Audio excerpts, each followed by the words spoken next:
അസ്സലാമു അലൈക്കും വറഹ്മത്തുള്ളാഹി തആല വബറകാതുഹു. പ്രിയപ്പെട്ടവരെ, നമുക്ക് ഇന്ന് പഠിക്കാനുള്ള കവിത ഡോക്ടർ സജി കെ പേരാമ്പ്ര എന്ന കവി രചിച്ച ആരു ഞാനാകണം എന്ന കവിതയെക്കുറിച്ചാണ്. ഈ ഒരു ശീർഷകത്തിലേക്ക് വരികയാണെങ്കിൽ, ഈ കവിതയിൽ വളരെയേറെ പ്രാധാന്യമർഹിക്കുന്ന ഈ ഒരു കവിതയ്ക്ക് വളരെയേറെ പ്രാധാന്യമർഹിക്കുന്ന ഒരു ശീർഷകം തന്നെയാണ് കവി ഇവിടെ പരാമർശിക്കുന്നത്. ആദ്യമായി ആരു ഞാനാകണം. ഓരോ വ്യക്തിയും സ്വന്തം അവനവനോട് തന്നെ ചോദിക്കേണ്ട ഒരു ചോദ്യമാണ് ആരു ഞാനാകണം. താൻ തന്നോട് തന്നെ താൻ ആരാകണമെന്ന് ചോദിക്കുമ്പോഴാണ് തനിക്ക് അതിലേക്കുള്ള മുന്നോട്ടുള്ള യാത്ര എളുപ്പമാകുന്നത്. അവൻ്റെ ലക്ഷ്യം നിറവേറ്റാനായി അവനിക്ക് അതിലേക്കുള്ള വഴി തുറക്കപ്പെടുന്നത്. ആരു ഞാനാകണമെന്ന് ചോദിക്കുമ്പോൾ മറ്റുള്ളവരുടെ പ്രലോഭനങ്ങൾക്കോ അല്ലാതെ മറ്റുള്ളവർ പറയുന്നത് കേട്ടുകൊണ്ട് നമ്മൾ ഓരോ വഴി സ്വീകരിക്കാതെ ആരു ഞാനാകണം എന്നത് അവനവൻ തന്നെ തീരുമാനിക്കണമെന്നാണ് കവി ഇവിടെ പറയുന്നത്. കവി ഇവിടെ പറയാൻ ഉദ്ദേശിക്കുന്നത് എന്താണെന്ന് നമുക്ക് കവിതാ ശകലങ്ങളിലേക്ക് കടന്നുകൊണ്ട് നമുക്ക് വായിച്ചു നോക്കാം. ആദ്യമായി കവി പറയുന്നത്, ആരു ഞാനാകണം എന്നുണ്ണി ചോദിക്കിലാരാകിലും നല്ലതിന്നുത്തരം. ഒരാള് കവിയുടെ അടുക്കൽ വന്നിട്ട് ഞാൻ ആരാകണമെന്ന് ചോദിക്കുകയാണെങ്കിൽ കവി പറയുമത്രേ, നീ ഒരു നല്ല വ്യക്തിയായാൽ മതി, നീ ഒരു നല്ല മനസ്സിനുടമയായാൽ മതി.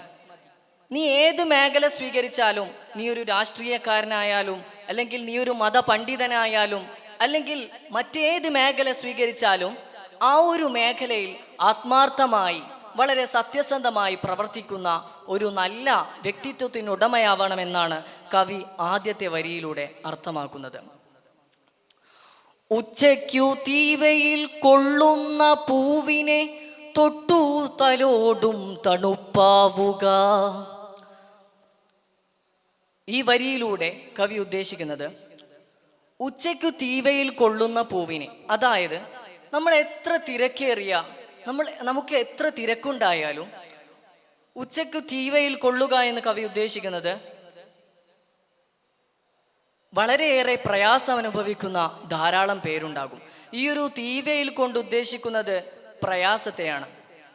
അപ്പോൾ ഉച്ചയ്ക്കു തീവയിൽ കൊള്ളുന്ന പൂവിന്, നമ്മൾ എത്ര തിരക്കുള്ള ആളാണെങ്കിലും വഴിയരികിലും അതൊരു പൂവാണെങ്കിൽ പോലും നമ്മൾ അതൊരു പ്രയാസം അനുഭവിക്കുന്നത് കണ്ടാൽ നമ്മൾ അവരെ തൊട്ടു തലോടും തണുപ്പാവുക, അവർക്ക് കരുണയും അതുപോലെ സാന്ത്വനവുമായി അവർക്ക് വേണ്ട കാര്യങ്ങളൊക്കെ ചെയ്തു കൊടുക്കുക എന്നാണ് കവി ഇവിടെ ഉദ്ദേശിക്കുന്നത്. അതിനെയാണ് കവി ഇവിടെ തൊട്ടു തലോടും തണുപ്പാവുക എന്ന് പറയുന്നത്. ഇറ്റുവെള്ളത്തിനായി കേഴുന്ന ജീവന്റെ ചുണ്ടിലേക്കിറ്റുന്ന നീരാവുക. ഇവിടെ കവി ഉദ്ദേശിക്കുന്നത് ഇറ്റുവെള്ളത്തിനായി കേഴുന്ന ജീവൻ എന്ന് പറയുമ്പോൾ ഇവിടെ ആദ്യ വരിയിലൂടെ കവി ഉദ്ധരിച്ചു ആരു ഞാനാകണമെന്ന് ചോദിക്കുകയാണെങ്കിൽ ആരാകിലും നല്ലതെന്നുത്തരം എന്ന് പറഞ്ഞു. അപ്പോൾ ആ നല്ലത് എന്ന് പറയുമ്പോൾ ആ നല്ലത് എന്ന് പറഞ്ഞതിൻ്റെ വിശദീകരണമാണ് കവിതയിലുടനീളം കവി ഇവിടെ ഉദ്ദേശിക്കുന്നത്. എന്തൊക്കെയാ ആ നല്ലതാവണമെന്ന്, നല്ല വ്യക്തിത്വത്തിനുടമയാവണമെന്ന് പറഞ്ഞതിൻ്റെ ഉദ്ദേശമാണ് കവി ഓരോ വരിയിലൂടെയും പിന്നെ പരാമർശിക്കുന്നത്. അപ്പോൾ ഇറ്റുവെള്ളത്തിനായി കേഴുന്ന ജീവന്റെ ചുണ്ടിലേക്ക് ഇറ്റുന്ന നീരാവുക. അപ്പോൾ ഒരുപാട് പേർ പ്രയാസമനുഭവിക്കുന്നവരുണ്ടാവും. അപ്പോൾ നീ ഒരു സാന്ത്വന പ്രവർത്തകനായി അവരിലേക്ക് ഇറങ്ങിച്ചെന്ന് അവരുടെ പ്രശ്നങ്ങൾ കണ്ട് അവർക്ക് വേണ്ട സഹായങ്ങളൊക്കെ ചെയ്തു കൊടുത്ത് നീ ഒരു നല്ല ഒരു സാന്ത്വന പ്രവർത്തകനായി മാറുക എന്നാണ് കവി ഈ ഒരു വരിയിലൂടെ ഉദ്ദേശിക്കുന്നത്. ആപത്തിലൊറ്റയ്ക്കു നിൽക്കുന്നൊരുത്തൻ്റെ കൂടെ കരുത്തിനു കൂട്ടാവുക. ഈ കവിതയിലൂടെ കവി ഉദ്ദേശിക്കുന്നത് ആപത്തിൽ ഒറ്റയ്ക്കു നിൽക്കുന്നവൻ്റെ, അതായത് ഒരുപാട് പ്രയാസങ്ങൾ, ജീവിതത്തിൽ ധാരാളം പ്രയാസങ്ങൾ അനുഭവിച്ച് ഒരുപക്ഷെ കടങ്ങളൊക്കെ കയറി വലഞ്ഞ് ഇനി ജീവിക്കാൻ തന്നെ അവർക്ക് താല്പര്യമില്ലാത്ത ഗതി വരുമ്പോൾ അങ്ങനെ ഒറ്റപ്പെട്ടുകൊണ്ട് നിൽക്കുന്ന ഒരുപാട് പേർ നമ്മുടെ സമൂഹത്തിലുണ്ടാകും. എത്ര തന്നെ പ്രതിസന്ധികൾ അനുഭവിച്ചാലും ഒറ്റപ്പെട്ട് കിടക്കുന്നവരെ അവരെ കണ്ടെത്തിക്കൊണ്ട് അവർക്ക് കൂടെ കരുത്തിനു കൂട്ടാവുക, അതായത് അവരോടൊപ്പം നിന്ന് അവരുടെ പ്രശ്നങ്ങളൊക്കെ പരിഹരിക്കുന്ന രീതിയിൽ അവരുടെ ഒരു കരുത്തായി മാറുക എന്നാണ് കവി ഇവിടെ ഉദ്ദേശിക്കുന്നത്. നമുക്ക് ഈ ഒരു വരിയിലൂടെ വളരെയേറെ അർത്ഥവത്തായ വരികൾ ലഭിക്കുന്നു. കാരണം നമുക്കറിയാം, പലസ്തീനിലെ ജനങ്ങൾ വളരെയേറെ പ്രതിസന്ധികൾ ഏറ്റുവാങ്ങിയ ഒരു നിമിഷമുണ്ടായിരുന്നു. ആ സമയത്ത് പോലും നമ്മളിവിടെ ഐക്യദാർഢ്യം പ്രകടിപ്പിച്ചുകൊണ്ട് അവരുടെ കൂടെ കരുത്തിന് കൂട്ടായി മാറിയ ഒരു സാഹചര്യം ഇപ്പോൾ നമ്മിലേക്ക് ഉണ്ടായിട്ടുണ്ടായിരുന്നു. അതൊക്കെ നമുക്ക് ഈ ഒരു കവിത ഈ വരിയിലൂടെ കവി ഉദ്ദേശിച്ച ഈ ഒരു ആശയത്തിലൂടെ നമുക്ക് പറയുവാൻ സാധിക്കും. വറ്റി വരണ്ടുവായി കീറിയ മണ്ണിൻ്റെ ഉള്ളം നിറയ്ക്കും മരമാവുക.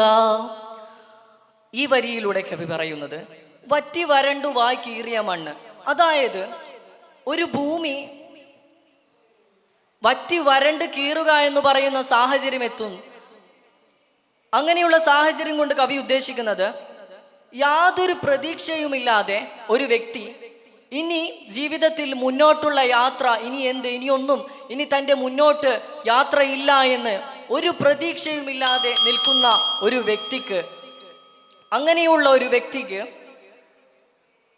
ഉള്ളം നിറക്കുന്ന മഴയാവുക എന്നാണ് കവി പറയുന്നത്. അപ്പോൾ ഒരു വറ്റി വരണ്ടു കീറിയ ഒരു മണ്ണിനെ എത്രത്തോളം വെള്ളമൊഴിച്ചാലാണ് നമുക്ക് ആ ഒരു മണ്ണിൽ ഒരു പുഷ്പം അല്ലെങ്കിൽ ഒരു ചെടി മുളപ്പിക്കാനാവുക? ആ ഒരു ചെടി മുളപ്പിക്കാനാവുന്ന ആ ഒരു കാര്യം നമ്മൾ നമ്മുടെ എല്ലാം സമർപ്പിച്ചുകൊണ്ട് ആ ഒരു വ്യക്തിക്ക് നമ്മൾ കൂടെ കരുത്താവുക, അല്ലെങ്കിൽ നമുക്ക് ആ ഒരു മഴയായി മാറുക എന്നാണ് കവി ഇവിടെ പറയുന്നത്. അച്ഛനും അമ്മയ്ക്കും എപ്പോഴും ഉണ്ണി നീ വളരാതെ നല്ലൊരു മകനാവുക. ഈ ഒരു വരിയിലൂടെ വളരെ അർത്ഥവത്തായ ആശയം സൂചിപ്പിക്കുന്നുണ്ട്. നമുക്കറിയാം, ഇപ്പോഴുള്ള സാഹചര്യത്തിൽ മാതാപിതാക്കളെ വൃദ്ധസദനങ്ങളിലേക്ക് കൊണ്ടുപോയി തള്ളപ്പെടുന്ന അവസ്ഥയാണ് നമുക്കിപ്പോൾ കാണാൻ സാധിക്കുന്നത്. നമ്മൾ എത്ര തന്നെ വളർന്നാലും നമ്മുടെ മാതാപിതാക്കൾക്ക് നമ്മൾ എപ്പോഴും ഒരു ചെറിയ മകനാണ്. നമ്മൾ വളർന്നു എന്ന് കണ്ട് ആ വളർന്നതിനനുസരിച്ച് മാതാപിതാക്കളോട് അതിൻ്റെ ഞാൻ വളർന്നു എന്ന രീതിയിൽ പെരുമാറാതെ എപ്പോഴും ഒരു കുഞ്ഞി മകനായി ആ മാതാപിതാക്കൾക്ക് മാതാപിതാക്കളെ പരിപാലിക്കുന്ന നല്ലൊരു മകനാവുക. ആരു ഞാനാകണം എന്നുണ്ണി ചോദിക്കിലാരാകിലും നല്ലതെന്നുത്തരം. കവി ഈ ഒരു മഹത്തായ ഈ ഒരു വചനത്തിലൂടെ തന്നെയാണ് ഈ കവിതയും അവസാനിപ്പിക്കുന്നത്. അപ്പോൾ ഇത്ര തന്നെയാണ് കവി ഈ കവിതയിലൂടെ ഉദ്ദേശിക്കുന്നത്. വളരെ രസകരമായ ഈ കവിതയെ ഞാൻ തൽക്കാലം നിർത്തുന്നു. അസ്സലാമു അലൈക്കും വറഹ്മത്തുള്ളാഹി. ഫലസ്തീനിൻ്റെ മണ്ണിൽ നെയ്ത് പിടിഞ്ഞു മരിക്കാൻ തുടങ്ങിയിട്ട് കാലം ഇത്രയായി. ലോകം മൗനത്തിലാണ്.